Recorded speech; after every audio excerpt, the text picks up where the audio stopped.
Konon, ungkapan dari John Ruskin tersebut menjadi salah satu gagasan terpenting di akhir abad ke-19. Ide itu menjadi dari ruh munculnya Art and Crafts Movement. Gagasan itu didasari oleh faktor seperti pergeseran kondisi sosial yang terjadi pada waktu itu.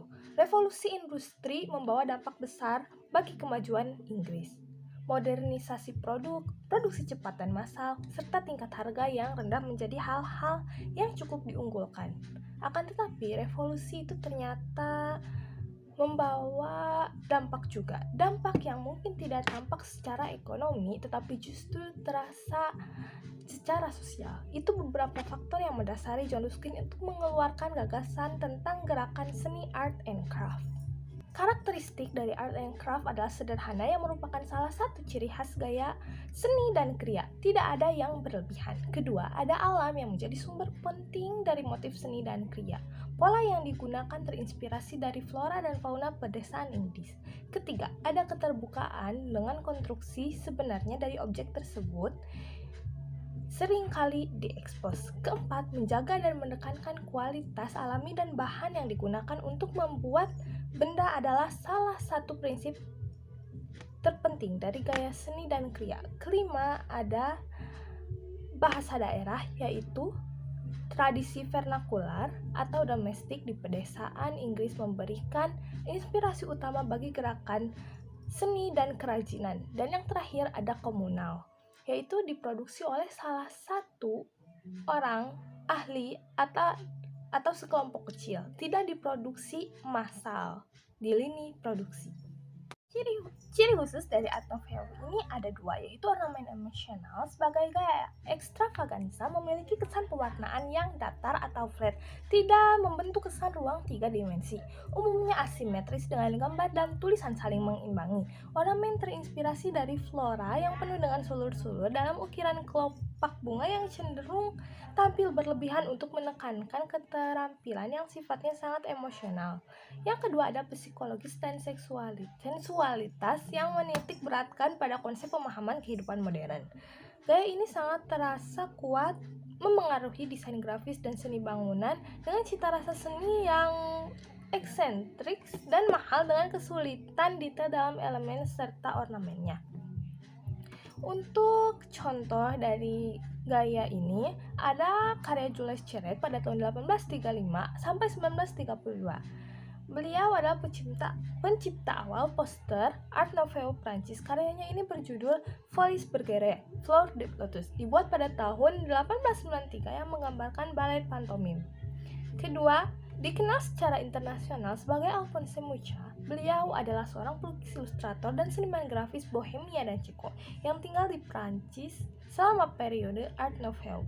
Biscuit Le Fève Utile yang dibuat pada 1896 merupakan salah satu karyanya yang menggunakan style Art Nouveau. Memuat deskripsi penjualan biskuit, namanya diambil dari Lefèvre dan partner bisnis sekaligus istrinya, Pauline Isabelle Utile.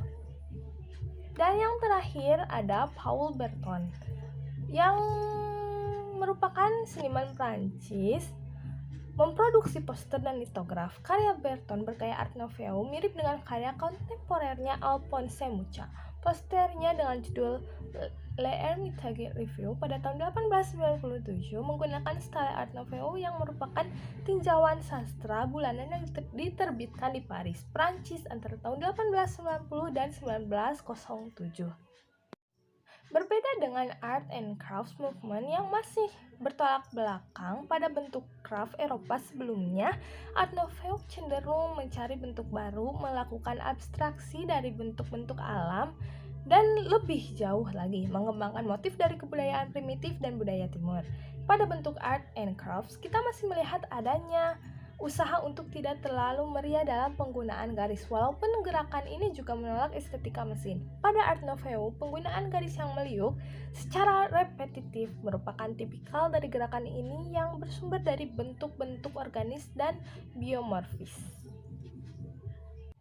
Ada 3 faktor utama dari lahirnya gerakan Bauhaus. Pertama ada industri, yaitu tuntutan terhadap masalah-masalah desain yang lebih fleksibel dan bisa diproduksi secara massal. Kedua, ada revolusi desain dari kemunculan tren gaya Art Deco di Paris. Prancis dan kelompok De Stijl di Rotterdam, Belanda pada periode yang sama. Dan yang terakhir adalah melatih dan menghasilkan mitra kerja kolaborator bagi dunia industri dan kerajinan agar produk yang dihasilkan oleh workshop Bauhaus memiliki standar yang dapat digunakan bagi keperluan industri. Di urutan pertama ada Red Balloon yang dilukis oleh seniman ikonik Paul Klee di tahun 1992. Bentuk geometris berwarna-warni yang merupakan karakteristik Bauhaus terlihat seperti melayang, memberikan kesan yang unik. Satu lingkaran yang mencolok karena ornamen lain berbentuk kotak-kotak membuat fokus terletak pada balon itu. Kedua, ada Yellow Red Blue yang dilukis oleh Wassily Kandinsky tahun 1925. Pada primate dilukiskan menampilkan bentuk kotak lingkaran segitiga kemudian dicampurkan dengan bentuk-bentuk abstrak sebagai ciri khas Bauhaus. Dan terakhir ada model nomor MT49 yang merupakan poci teh elegan dan inovatif karya Marianne Brandt pada tahun 1927. Terbuat dari stainless dari kayu ebony berbentuk setengah lingkaran pada gagangnya dan pegangan tutupnya. Namun sayang tidak pernah dijual untuk pasar umum, hanya berakhir di prototipe ke-7 yang dia buat. Karakteristiknya ada pada model teh yang mengikuti fungsi penggunaan grid matematis untuk menciptakan struktur yang teratur dan utuh, layout yang asimetris, penggunaan fotografi daripada ilustrasi, huruf sans serif, terutama Helvetica dan Accidents Grotesk, menjadi ciri khas dari Swiss style graphic design. Sebagai pengaruh dari arsitektur modern dan desain industrial yang memperjuangkan prinsip bentuk mengikuti fungsi, Swiss style graphic design lebih banyak menekankan pada penggunaan elemen visual yang minimal seperti tipografi dan layout isi daripada tekstur dan ilustrasi. Itulah yang menjadi sumbang asih bagi dunia desain grafis.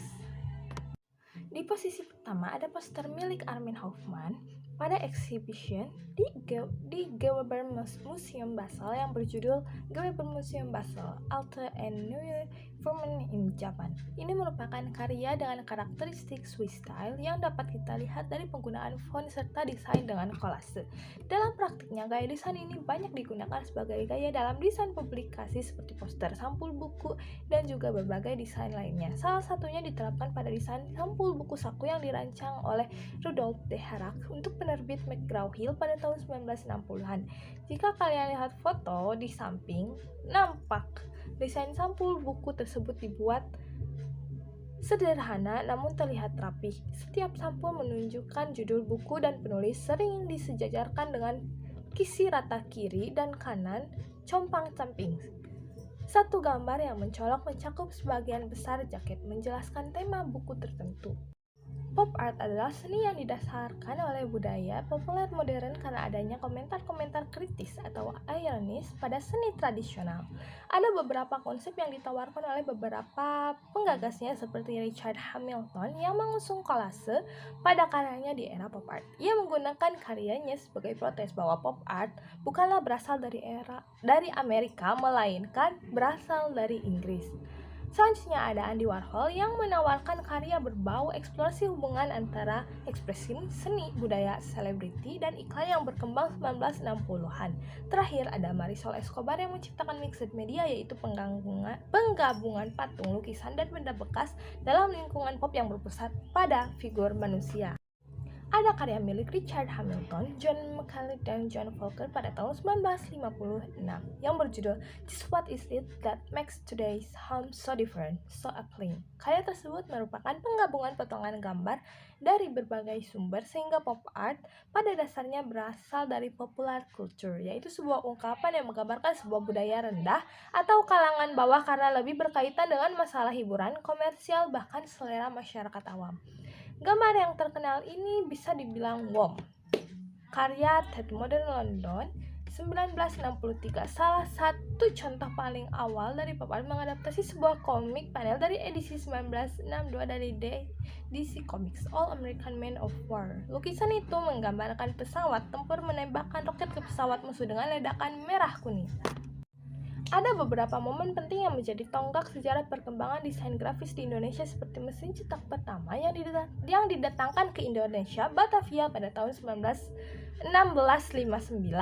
Ada juga iklan pertama di Hindia Belanda yang muncul pada 17 Agustus 1744. Selain itu ada surat kabar yang pertama kali dicetak pada tahun 1744 di Batavia. Andilnya Persagi tentu tidak luput, sebab mereka membangun gaya Indonesia baru. Momen-momen tersebut menjadi tonggak sejarah perkembangan desain grafis di Indonesia, sebab kemunculan mereka mendorong desain grafis di Indonesia untuk terus maju dan berkembang. Ada banyak desain grafis di Indonesia seperti pada tahun 1920-1930-an di Hindia Belanda yang cenderung menggunakan model-model perempuan dalam iklan. Bahkan kadang barang atau produk yang diiklankan tidak spesifik ditujukan untuk perempuan seperti rokok dan lain-lain. Ada juga iklan enamel, disebut juga dengan istilah vitreous enamel advertising atau porcelain enamel advertising, dikenal luas di Eropa sejak akhir abad ke-19. Di Hindia Belanda yang juga menjadi pasar produk-produk Eropa tidak ketinggalan juga mengenalnya. Iklan ini dipengaruhi oleh Art Deco. Terakhir ada poster Bung Aya Bung. Ini merupakan karya Avandi yang dipamerkan pada pameran tunggalnya di Gedung Putra, Jakarta pada tahun 1943. Ada banyak gerakan seni di dunia ini. Ada juga beberapa yang tidak dijelaskan pada materi selama semester 2 ini, seperti Fauvisme yang merupakan gerakan seni Paris awal abad ke-20 yang hanya bertahan sekitar 3 tahun. Penganut Fauvisme, para pelukis muda dan liar menghindari representasi standar yang khas pada masa lalu dan malah merangkul warna-warna yang mustahil dan seni lukis yang tidak menentu. Meskipun umurnya pendek, Fauvisme dikatakan telah mempengaruhi arah seni. Sekitar tahun 1917 ketika pengaruh Kubis menyusut, Dadaisme menjadi terkenal. Tidak ada yang tahu persis dari mana istilah nama gerakan ini. Beberapa orang menduga bahwa istilah itu berasal dari deskripsi anak-anak Prancis tentang menaiki kuda mainan. Fokus penganut Dadaisme menunjukkan hal-hal yang tak masuk akal. Para seniman Dada menolak konvensi logika dan penalaran. Tujuan mereka adalah untuk mengungkap irasionalitas semuanya, dari kapitalisme hingga estetika. Gerakan seni ini jauh melampaui lukisan. Memang mereka meminjam dari gerakan kubisme untuk menciptakan, membuat kolase, dan lanjut mengeksplorasi penggunaan ruang melalui pemasangan seni dan montase yang menggambarkan elemen yang tidak mungkin di samping pemandangan sehari.